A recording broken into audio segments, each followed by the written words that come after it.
Assalamualaikum warahmatullahi wabarakatuh. Alhamdulillahi rabbil alamin. Wassalatu wassalamu ala nabiyyina Muhammadin wa ala alihi wa ashabihi radhiyallahu ta'ala anhum ajma'in.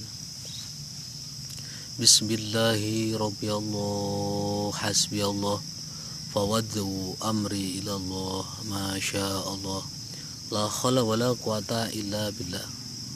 Allahumma shalli ala sayyidina Muhammadin al-fatih lima uqlika wal khatimi lima sabaq wa nasiril haq bil haq wal hadi ila siratikal mustaqim wa ala alihi haqqa qadrihi wa miqdarihil azim. Saudaraku yang dicintai oleh Allah, di era seperti sekarang ini banyak orang yang sudah lalai, bahkan tidak mengerti tentang arti iman dan klasifikasi iman. Menurut mereka, dia telah beriman kepada Allah, akan tetapi jika kita kaji secara mendalam, akan muncul sebuah kata iman kepada makhluk, iman kepada tulisan, iman kepada tokoh, dan sebagainya. Mari kita kaji dari satu persatu, wahai saudaraku, bahwa sebenarnya berdasarkan Al-Quran, iman hanyalah iman kepada Allah, iman kepada kitab Allah, iman kepada Rasul, iman kepada hari akhir, iman kepada qada dan qadar. Akan tetapi jika seseorang mendewa-dewakan tokoh yang dia cintai dan dia sukai, selalu setiap kata yang keluar, jika tidak terdengar dari tokoh yang dia cintai, tidak masuk, bahkan tidak mendengarkan ucapan orang lain, itu namanya iman kepada tokoh. Bagaimana itu? Kita jangan melihat siapa yang berucap, namun kita melihat kualitas dari omongan orang itu sendiri. Iman kepada tulisan, apa yang saya maksudkan?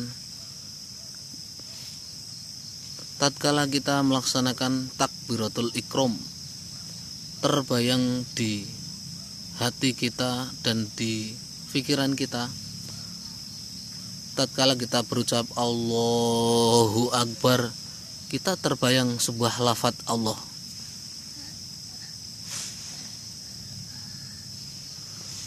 Allah bukan tulisan. Allah tidak terbayang. Allah tidak terdetik. Allah tidak terlintas. Segala yang terbayang, segala yang terdetik, dan segala yang terlintas itu adalah makhluk. Allah itu asma, sebutan, nama, namun Tuhan adalah zatullah. Untuk mengetahui dan mengenal Allah, kita harus mengenal diri sendiri. Man arafa nafsahu faqad arafa rabbahu. Kenali dirimu sendiri, niscaya kita akan mengenali pencipta kita. Hadirin sekalian yang dimuliakan oleh Allah, yang saya maksudkan iman kepada tulisan adalah waktu contoh kejadian nyata dalam kehidupan ini. Contoh, kita sedang melaksanakan jalan-jalan, lalu kita ingin beli rokok. Tatkala kita habis merokok, tinggal bungkusnya, kita membuang bungkus rokok itu. Ternyata dalam bungkus rokok itu ada tulisan Arab. Setelah membuang tulisan itu, kita ketakutan, bahkan gelisah, tidak bisa tidur karena telah membuang tulisan yang ada lafaz Arab tanpa tahu makna dan arti daripada tulisan itu sendiri.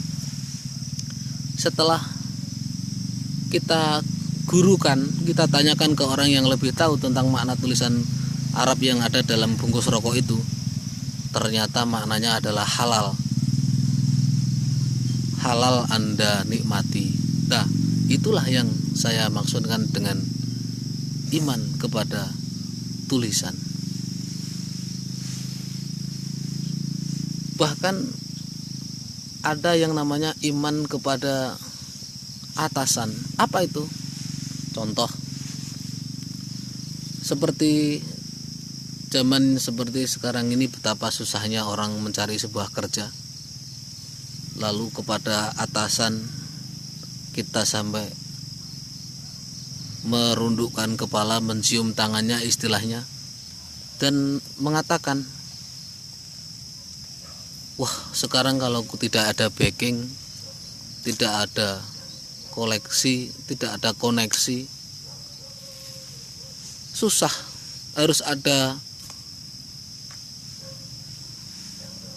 backingan, harus ada dukun, harus ada duit, karena duitlah yang berkuasa dan pejabat yang berkuasa. Nah, itulah yang saya maksudkan dengan iman kepada atasan atau iman kepada benda yang berupa uang tadi. Padahal hadirin sekalian, bahwa kita dituntut untuk bersandar dan memohon dan meminta hanya untuk kepada Allah. Iman kita hanya untuk Allah, bukan untuk kepada makhluk ciptaan Allah. Kita sah-sah saja untuk meminta kepada Allah. Kata Allah, ud'uni astajib lakum, mintalah kepadaku, niscaya akan aku kabulkan jika engkau manjada wajada, jika engkau sungguh-sungguh. Dan aku, kata Allah, tidak akan ingkar janji, akan mengabulkan.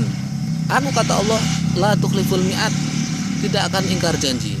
Namun Allah suka kepada orang yang tawakaltu ala Allah, berserah diri, yang tiada lagi mendikte Allah.